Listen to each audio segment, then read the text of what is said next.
રામ રામ ખેડૂત મિત્રો, કેમ છો? મજામાં ને? ખેડૂત મિત્રો, સૌરાષ્ટ્રના વિસ્તારમાં ખૂબ જ મોટા પ્રમાણમાં મગફળીનું વાવેતર થયેલું છે. એમાં ઘણા ખેડૂત મિત્રોએ આગોતરું વાવેતર કરેલું છે અને એ ખેડૂત મિત્રોને અત્યારે પ્રશ્ન સૌથી મોટો ઊભો થયો હોય તો એ છે લોહ તત્વની ઉણપથી મગફળી પીળી પડવું.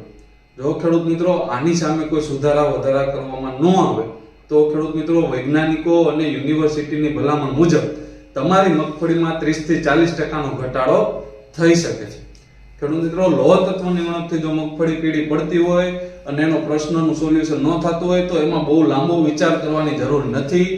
એના માટે સરળ અને સચોટ ઈલાજ છે. તમે તમારા નજીકના એગ્રોમાં જાઓ, ત્યાં જઈને વલડાન, હીરાકસી અને લીંબુના ફૂલ લઈ આવો.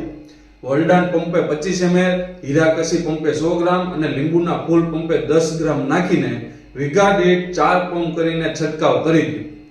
ખેડૂત મિત્રો, આનો છંટકાવ કરવાથી પીળાશ તો દૂર થશે પણ પૂરેપૂરું ઉત્પાદન પણ મળશે.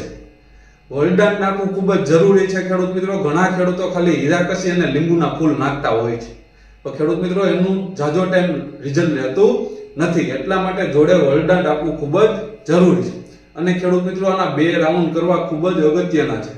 પહેલો રાઉન્ડ માર્યા પછી 7 થી 8 દિવસે બીજો રાઉન્ડ તમે મારી દો, જેથી કરીને તમારી મગફળીને નવું જીવનદાન મળે, ઉત્પાદન ભરપૂર આવે અને પીળાશ પણ દૂર થઈ જાય. તમારા નજીકના એગ્રોમાં કઈ જગ્યાએ મળશે અથવા તો વધુ માહિતી માટે અમારા હેલ્પલાઇન નંબર છે 9231 36 93 89.